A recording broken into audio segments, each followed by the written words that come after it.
the story you are about to hear is true.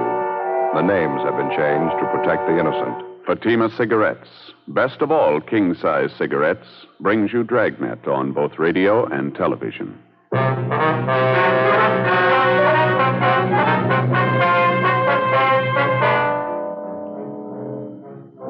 You're a detective sergeant. You're assigned to juvenile division. You get a call from one of the bus line terminals in your city. A 7-week-old baby has been abandoned in the depot waiting room. There's no sign of the mother, no lead to her whereabouts. Your job? Find her. Compare Fatima with any other king-size cigarette. Prove Fatima quality yourself. You'll find Fatima's length filters the smoke 85 millimeters for your protection. Fatima's length cools the smoke for your protection. You'll find Fatima's length gives you those extra puffs, 21% longer than standard cigarette size. And in Fatima, you get an extra mild and soothing smoke, plus the added protection of Fatima quality. Definitely the best quality in its class, but the same price as the cigarette you're now smoking. Buy Fatima in the bright, sunny yellow pack. Best of all, king-size cigarettes.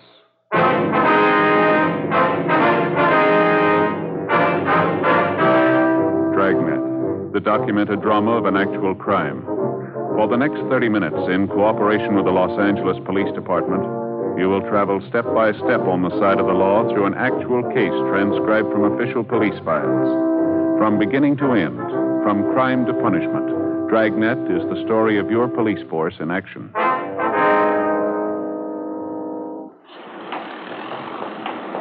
It was Wednesday, August 14th. It was hot in Los Angeles. We were working the day watch out of Juvenile Division. My partner's Ed Jacobs. The boss is Captain Stein, Commander, Juvenile Division. My name's Friday. We were on the way out from the office, and it was 11:05 a.m. when we got to the corner of 6th and Los Angeles streets, the bus depot. Excuse me, ma'am. You Mrs. Lewis? Yes, that's right. Are you the police? Yes, ma'am. This is my partner, Sergeant Jacobs. My name's Friday, Juvenile Division. Well, how do you do? I'm certainly glad you're here. I've been waiting around this depot for hours. I don't know what to do. Baby must be getting pretty heavy, ma'am. Like to sit down over here and tell us about it? All right, thank you. Oh, there, that's all right, honey. You sleep now. Sleepy, bye. Poor little thing, it's just a shame. Yes, ma'am. The report we got didn't go into detail. Some woman left the baby with you, is that right? Yes, as soon as we got off the bus this morning. She said she'd only be gone a few minutes. It's been hours. I don't know what to do. Well, did you know the woman, Mrs. Lewis? Her name's Dorothy Miller. She's from Arizona, Tucson. We got off the bus, and she asked me if I'd hold her baby while she went to get her luggage. She said she'd meet me right there by the information desk. I've been waiting ever since. She hasn't come back. I don't know what to think of it. Well, how well do you know this Dorothy Miller, ma'am? Well, not too well, but she seemed like such a nice girl. Friendly and very sociable. We sat together all the way in. You got on the bus with her, Tucson, is that it? Oh, no. I'm from Cincinnati. I got on the bus there and then went down to Dallas. Had a visit with an aunt of mine down there. I see. I got another bus at Dallas to come out here. Went along the southern route. Very nice. Same bus I came in on this morning. I'm out here to meet my husband, Army man. He's coming in on a transport from overseas. Coming in tomorrow. Mm-hmm. Now, you say this Dorothy Miller boarded the bus at Tucson with a baby. She rode all the way into Los Angeles with you. Yes, right into this depot. She sat in the seat next to mine. We struck up a conversation. Got to be quite good friends. He's such a cute baby. I just can't imagine. Well, how'd the Miller woman seem to you, Miss Lewis? All right? I mean, was there anything odd about her behavior? Anything unusual? No, nothing at all. Seemed to me to be a perfect mother. Took good care of the baby. Wonderful care. That's what's so upsetting. For her to go off like this.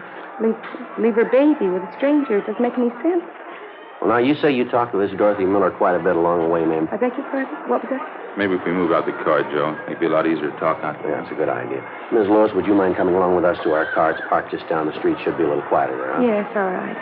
I have these two valises All right, I'll here. get them, ma'am. Oh, thank you. Be out this way, please. Excuse me. I'm sorry. Pardon me. Sorry? Pardon us, please. Help you with one of those, Ed? No, that's okay. Just down the street here, ma'am. Oh, my. Isn't it a beautiful day? What a shame, all this trouble. Yes, ma'am. Can you make it all right, Ms. Lewis? Oh, yes, I think so. All right. Want to slip the valises in back? There's plenty of room there. Yeah, okay. Give me a hand. Okay. Now, about this Miller woman, Ms. Lewis, I was going to ask you. Yes? Well, did she happen to tell you where she lived in Tucson, if she had any people there, any family? No, I don't recall anything like that. She talked about some of the girlfriends she had there, their babies. She didn't mention any of them by name, though. How about her description, Mrs. Lewis? Anything unusual there? No, I wouldn't say so. Small girl, 5'3" or 4", I'd say. 110 or 15 pounds, dark hair, shoulder length, dark eyes, nice complexion, very pretty eyes. About how old would you say? 20, that's what she told me anyway. She said she had a birthday in May. I remember we talked about that. She was born under the same sign I was, Taurus the Bull. Mm-hmm. And all the talk she had with this Miller girl, she never gave you any reason to think that anything was wrong with her? She didn't seem to be despondent, depressed about anything? Perfectly normal girl, as far as I could tell. I just can't get over it. I can't imagine her doing anything like this. Well, how'd she seem this morning when you got in on the bus? Pretty much the same? Yes, I think so. We got off the bus together. She had her hands full with the baby, so I helped her off with the hand valise she was carrying. Mm-hmm. When we got inside the waiting room, she mentioned that she had to go pick up some luggage from the check stand. She asked me if I'd mind very much holding her baby while she went after it. I said no, not at all. She went around the corner of the baggage stand, and that's the last I saw of her. You checked around the depot, did you? And you had her paid? I talked to everyone in the place. The porters, ticket clerks, information desk, traveler's aid. Not one of them could help. I tried everybody. Oh, dear. It's all right now. We'll find your mother. Yes. You try and sleep. Sleep some more now. Wonderful. It's adorable. It's a little boy. She said his name's Stephen. Yes, ma'am. Well, you say you've been waiting around the depot 3 hours. Has the baby been fed? Yes, this hand valise the Miller girl gave me to hold. I found a bottle full of formula in it. The man at the coffee shop warmed it for me. The little fella here finished it off. The way he eats, I guess he'll be wanting some more pretty soon. I guess we better get back in, huh? Yeah, I guess so. I can't imagine it. I just can't imagine it. Ma'am? This little boy, just look at him. Yes, ma'am. Her own baby. So small and helpless. How could she go off and leave him? Well, I guess she had a reason. Must have been important. A 7-week-old baby? What's more important than that?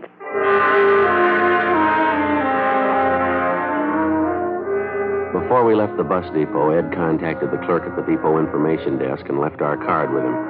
If anyone came in to make inquiries about the abandoned child, he was to advise them to get in touch with us. 11:48 a.m. The woman who'd been left with the baby, Mrs. Marjorie Lewis, agreed to return to the office with us and give us a complete report on everything she knew about the case. As soon as we got back, we briefed Captain Stein on what happened, and he assigned policewoman Betty Stone to come in and help out with the baby. A cursory examination seemed to indicate there was nothing abnormal about the baby, no apparent deformities. We checked the blanket and the baby's clothing, but we found no identifying marks of any use to us. Policewoman Stone made the baby comfortable for the time being, and then she began to check through the contents of the small valise which the baby's mother had left with Mrs. Lewis.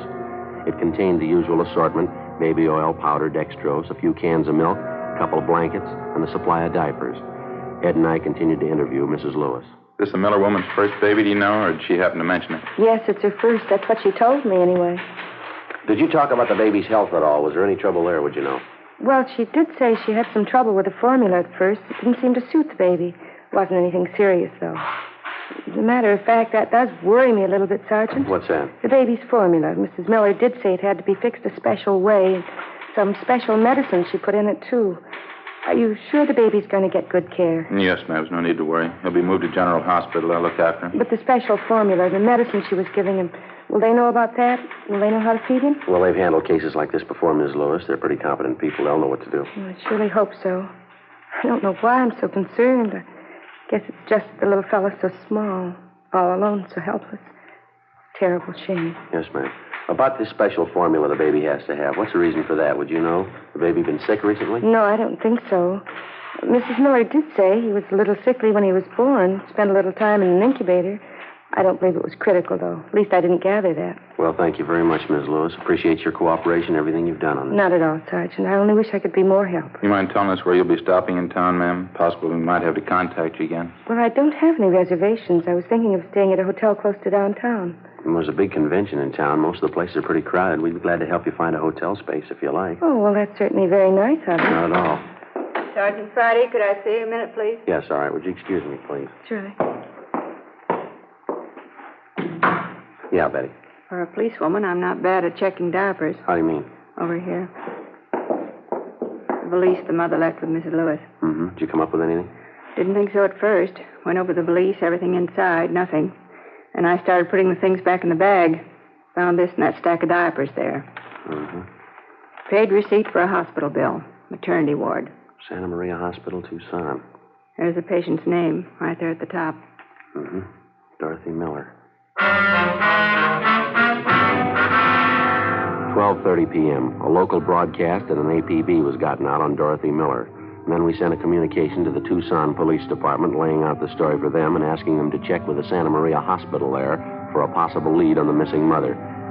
Meantime, the baby was removed to General Hospital. We found accommodations for Mrs. Lewis at a downtown hotel. We dropped her off there, and then we drove back to the bus depot on 6th Street.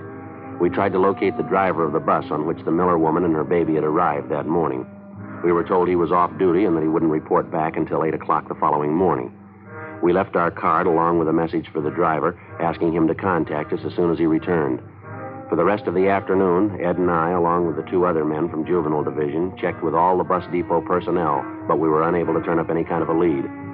After that, we started making the rounds of the hotels, bars, restaurants, and taxicab stands in the neighborhood. The same results, nothing. 7:55 a.m. the following morning, I reported back in for work. Morning, Joe. Hi, Betty. Ed check in yet? Uh-huh. Went out for a minute, so he'll be right back. What do you know? Anything new? Communication for you from the Tucson PD. Kick back on that query you got off to him yesterday. Think Ed left it in your box. Oh, thanks, Betty. I'll get it. Mm-hmm. Did you see this? Ed showed it to me, yeah. Confirms the fact the woman had her baby in that hospital. Still not much help, though. Yeah, I see. They checked out her last known address in Tucson. She moved. No forwarding address. No line on her relatives or friends. The day the baby was born seems to check out. June 24th. Makes the baby just about 7 weeks old, doesn't it? This part here doesn't make much sense, though, does it? The Miller girl's description? Yeah. Ms. Lewis said Dorothy Miller was small and dark, long dark hair, dark eyes. People at the hospital describe her as being blonde, fairly tall, blue eyes, long blonde hair, about 29, 30 years old. Mrs. Lewis said the Miller girl just turned 20, didn't she? Yeah, that's what she said. Sure doesn't figure. A little too much to write off as coincidence. 2 Dorothy Millers having babies. Same day, same hospital. No, I just happened to think. This description of the Miller girl. Uh-huh. Fairly tall, long blonde hair. Ms. Lewis has long blonde hair, hasn't she? Benny? Oh, hi, Joe. Hi, what's doing? That bus driver we wanted to talk to, the one who drove the bus Dorothy Miller and the baby came in on yesterday? Yeah. That description Ms. Lewis gave us of Dorothy Miller? Mm-hmm. Driver doesn't remember anyone like that on his bus. He remembered Ms. Lewis, though. She didn't get on the bus at Dallas. She didn't sit next to a young girl with a baby either. Driver says he's sure of it. Oh, and what's the pitch? Ms. Lewis got on the bus at Tucson. She had a baby in her arms.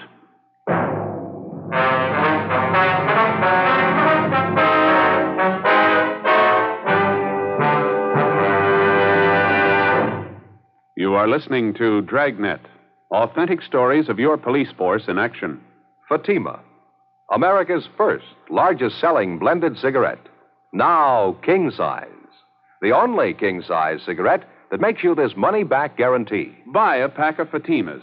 Enjoy Fatima quality, extra mildness, and superbly blended tobaccos. If you're not convinced Fatima is better than the king size cigarette you're now smoking, just return the pack and the unsmoked Fatimas by August 1st, 1952, for your money back plus postage. Fatima, Box 37, New York 1. Buy Fatima. Compare them with any other king-size cigarette. 1.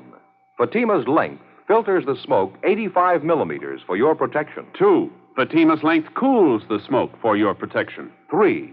Fatima's length gives you those extra puffs, 21% longer than standard cigarette size. And you get an extra mild and soothing smoke, plus the added protection of Fatima quality. Remember, more smokers now insist on Fatima quality than ever before.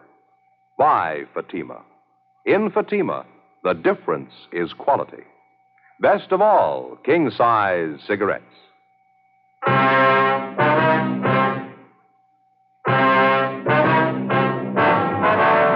8:35 a.m. Ed Jacobs and I went into the adjoining room where we continued to interview the bus driver, the same man who'd been driving the bus on which Mrs. Lewis and the abandoned baby and his mother supposedly had arrived in Los Angeles the day before. The more we talked to the driver, the more he convinced us that the story we'd gotten from Mrs. Marjorie Lewis was a long way from the truth. He repeated that he was absolutely sure that Mrs. Lewis did not get on the bus at Dallas, that she boarded the bus at Tucson, and that at the time she got on, she was holding a baby in her arms. He was just as positive that Mrs. Lewis held the baby in her arms all the way to Los Angeles, and that she did not sit next to a young, dark-haired girl, but an elderly woman. He also told us that none of his passengers on that particular trip fitted the description of Dorothy Miller as given us by Mrs. Lewis. 8:50 a.m. Before the bus driver left, we got his address and a phone number where we could get in touch with him if necessary. 9:05 a.m. Ed and I got in the car, drove to the downtown hotel where Mrs. Lewis was staying, and called her room from the phone in the lobby. She told us that her husband, Army Captain Walter Lewis, had arrived in from overseas earlier that morning and checked in at the hotel. I asked her if her husband was with her, but she said no. He was downstairs at the hotel barber shop. Ed and I got in the elevator and went up to see her. Outside and down on the street, you could hear the sounds of a parade passing by. It was American Legion Convention Week, the traditional parade. Some parade, isn't it? Yeah, it's beautiful. Oh, good morning, officers. Come in, please. Thank you. Thank you very much, ma'am. What happened? Did you find out anything? Well, a few things, ma'am. We've been checking around. 2 or 3 more questions we'd like to ask you, if you don't mind. Well, no, not at all. How's the baby? Are they taking care of him? Is he all right? Yes, ma'am. He's fine. We checked at the hospital. He's doing real well. Oh, I'm glad. And the Miller girl, Dorothy Miller, did you find out anything? We haven't been able to locate her. No trace of her at all. That's why we're here, Miss Lewis. A few things we'd like to have you straighten out for us. Well, I'll do anything I can to help. I think I already told you everything I could remember about the girl. Well, now, we're going to be honest with you, Miss Lewis. We don't think you're telling the truth. What?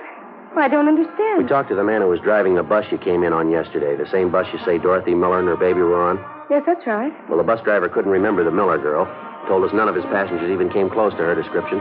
Well, there was quite a few people on the bus. I guess you can't blame him for not remembering her. He remembered you, Miss Lewis. You were sitting near the front of the bus. He doesn't remember anyone with a baby sitting next to you, though. I guess he made a mistake. He can't remember everything. Well, he said you were holding the baby. I don't understand this. What is it you're trying to find out? Well, when we talked to you yesterday, you told us that you got on the bus at Dallas. Isn't that right? Yes, what would that have to do with it? The bus driver says you got on at Tucson.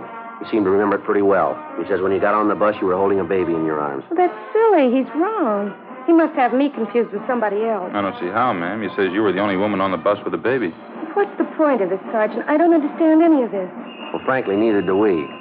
I don't know why you're lying to us about this, but apparently you are. You're wrong. I'm not lying. It happened just the way I told you. The girl gave me the baby to hold, and then she disappeared. There's no reason for me to lie about that. We found a receipt for a hospital bill in that valise with the baby's things in it. The receipt was made out to Dorothy Miller. Well, that proves it, doesn't it? She was on the bus with me, and her baby was with her. The check was made with the hospital at Tucson. They remembered the name Dorothy Miller. She gave birth to a baby boy about 7 weeks ago. She wasn't the same girl you described to us, though. Description wasn't even close. Well, then it must be a mistake. I guess somebody made a mistake. I can't understand any of this. Well, they sent us back a description of the Dorothy Miller who stayed at the hospital. She was a fairly tall woman, long blonde hair, about 29 or 30. Yes? Description fits you, Miss Lewis. Fits almost perfectly. Well, it's wrong. Has to be wrong. The whole thing's a mistake. I beg your pardon? I say the whole thing is a mistake. It has to be wrong. No, I don't think so, ma'am. Why don't you tell me? What do you think? Tell me, please. There is no Dorothy Miller. There never was. There's no such person, ma'am. That's what you really think? I invented it? I made it all up? Did you? And the baby? What about him? There's no Dorothy Miller. What about the baby? I don't know. Do you want to tell us? Ms. Lewis? Yes. Yes. Miss Lewis, can I get something for you? Thank you. I'm all right. I suppose I knew it would happen sometime. I tried not to think about it. Yeah? When you called from downstairs, I knew you'd found out. That's why you asked if my husband was with me, isn't it? You didn't want to embarrass me. We wanted to give you a chance to tell your side of the story. Thought maybe you wanted to keep it from your husband. No, it doesn't matter. I'll tell him. He'll be back in a few minutes. He can do anything he wants. I won't blame him. He'll pack his bags and walk out and leave, and I won't blame him. All right, you want to tell us about it? Well, I think you know. It's my baby. My own baby, and I couldn't keep him. There wasn't anything else to do. Nothing. My own baby. You made up the whole story about the girl, Dorothy Miller, her leaving the baby with you? Miss Lewis? Such a beautiful day, isn't it? Big crowd for the parade. They lined all the way up the street. You must have had a reason for it, Miss Lewis, giving your baby away. Now, do you want to tell us about it? Yes, all right. Won't make any difference. It's done. It's all done. My husband I'm thinking about, Walter. I'm going to have to hurt him, and I don't want to hurt him. I don't know how I'm going to tell him. Tell him what, ma'am? I tried to make him understand. All the time before he left for overseas. It was almost 2 years ago. I tried to make him understand. He wouldn't listen. He didn't believe me. He thought I was fooling. Yes, ma'am. I love him, Sergeant. I tried to explain. I didn't want to be alone, having him away all the time. I knew there was going to be trouble. I knew it. I didn't want to be alone. He didn't understand. He only said I was fooling. Yes, ma'am. He left for overseas in October, Walter, almost 2 years ago. I went down to Wilmington. I saw him leave on the boat. I stood there and watched him go. I wasn't going to see him. 24 months. I wouldn't see him. No children, no family, just a 2-room apartment. If he only believed me. If he only would have taken me with him. Where were you living at that time, ma'am? Up the coast, just this side of Santa Barbara. I told Walter. I couldn't be alone. I needed something. If he only had children, if he'd only taken me with him. It didn't have to be this way. He could have taken me with him. He could have arranged it. He wouldn't. He left me here alone. I tried to tell him. He left me here alone. Yes, ma'am. I took it for a year, a whole year. 2-room apartment, being alone. I wrote to Walter twice a week. He wrote to me. It didn't do any good. He didn't want me with him. A whole year. And it got too much. You mean you could have joined him overseas? I don't know why. Kept writing to him. He kept putting me off a whole year. It got too much. 2-room apartment, alone. You can't spend your life that way. I started going out, having dates. I had to get out. Started going to parties, different people. Guess I drank too much. Didn't want to be alone. Guess I always drank too much. Mm-hmm. There's one party. Don't even remember who I went with. Guess it was drinking. I don't know. When I left, I don't even remember who I was with. It didn't have to be this way. It didn't have to happen like this. Are you all right, Ms. Lewis? Or something we can get you? No, I'm all right. I didn't know what to do when I found out. I saw the doctor. He didn't understand either. I mean, the way I felt. He said the baby would be born in June. I cried. He didn't understand. Yes, ma'am. When the time came, I went to Tucson, Arizona. Had my baby. At least I wasn't alone. I used a different name at the hospital. Dorothy Miller. Maybe it wasn't Walter's baby, but it was mine. It was mine. I thought at first it wouldn't make much difference, but it did, though. It did. Yeah? I knew what it'd mean. I loved Walter. I still love him. But if he found out, I knew what it would mean. I couldn't even think about it. I love Walter. I couldn't even think about telling him. So you figured on giving up the baby, huh? Giving him away, is that the idea? I can't tell you how many times I worked it out in my mind, day after day. I almost went crazy with it. Walter, the baby, which one? I finally decided Walter. Don't you think it's fair? Don't you? Well, I wouldn't know, ma'am. It's your decision. It's up to you. I don't know how to tell him. Won't you help me, please? Help me tell Walter. All right, if you like. It's such a terrible thing. I mean, to make a choice when you have to hurt somebody. To have to choose between the two of them. One of them has to be hurt. Ma'am? My husband or my baby. Which one? 10:38 a.m. At Mrs. Lewis' request, Ed and I stayed on at the hotel room until her husband, Army Captain Walter Lewis, returned. He was a tall, dark-haired man in his late 30s, dark eyes, tan complexion. Mrs. Lewis was waiting in the adjoining room. It wasn't easy, but as best we could, Ed and I briefed the husband on what had happened. His first reaction was fairly normal. He took it pretty hard. We kept on talking to him. After a while, he calmed down. We laid out the whole story for him again. She turned the baby over to the police, is that it? She gave the baby up? Yes, sir. She figured it was the only thing she could do. Kind of hard to believe, isn't it? What's the answer? What am I supposed to do? Well, sir, I know it's none of our business, Captain. I think you might try looking at it from your wife's point of view, maybe. What do you mean? Well, it's pretty obvious. She's still in love with you. I think she's shown you that. Yeah? Well, she was in a jam. It was a big choice for her to make. She knew she was wrong. She made a mistake. She was ready to pay for it. It was either you or the baby. She knew that. She decided to give up the baby. Baby's all right now? Somebody's taking care of her? Yes, sir. Baby boy. Where's Marge now, my wife? In the next room. I want to see her. Well, maybe you should wait just a little No, longer. it's all right. Just want to tell her something. Aren't you?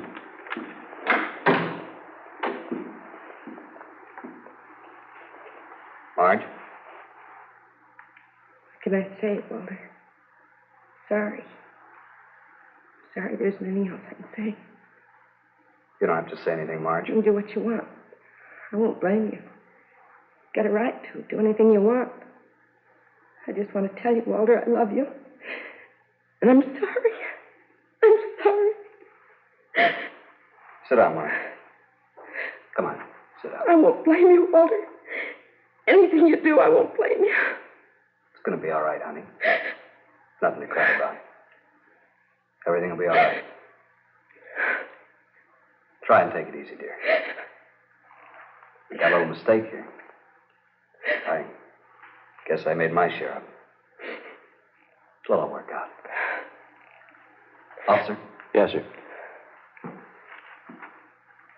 like to ask you a favor. You got a car downstairs? Yes, sir, we do. Wonder if you'd mind dropping us by the hospital. I'd like to see my son.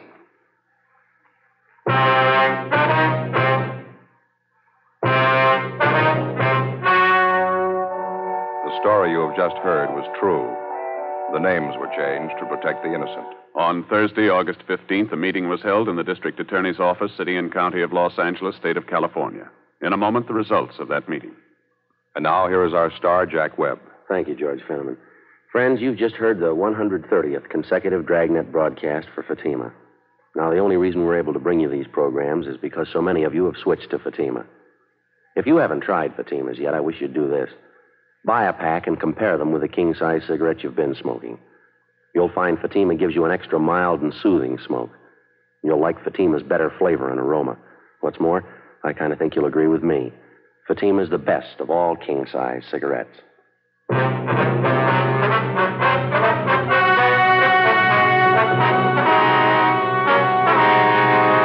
At the meeting in the District Attorney's Office, it was decided that in the interests of justice, no criminal complaint be filed against Mrs. Marjorie Lewis. The baby was released to the custody of her and her husband. Ladies and gentlemen, Betty Mills, Western representative of Radio and Television Mirror magazine. The editors of Radio and Television Mirror are happy to announce that in the annual awards poll conducted by Radio and TV Mirror magazine, American radio listeners from coast to coast have voted Dragnet their favorite program of its type for the second consecutive year. In addition, the nation's radio listeners have voted Jack Webb their favorite dramatic radio actor. Thank you very much, Betty, on behalf of our cast, our entire production staff, and myself. Be sure to read the feature story about Jack Webb in the current issue of Radio and Television Mirror magazine, now on the newsstands.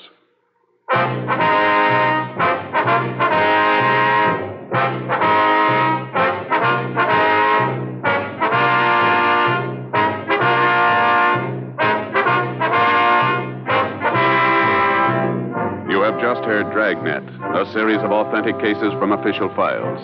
Technical advice comes from the Office of Chief of Police W.H. Parker, Los Angeles Police Department. Technical advisors Captain Jack Donahoe, Sergeant Marty Wynn, Sergeant Vance Brasher. Heard tonight were Barney Phillips, Virginia Gregg, Harry Bartell, Helen Cleve. Script by Jim Moser. Music by Walter Schumann. Hal Gibney speaking.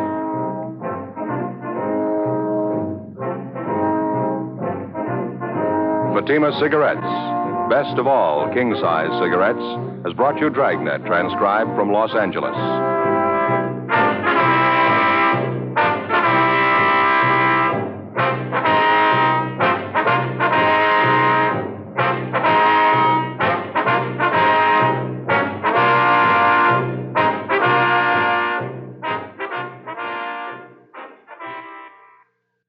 Next, it's Mr. Keene, Tracer of Lost Persons, on NBC.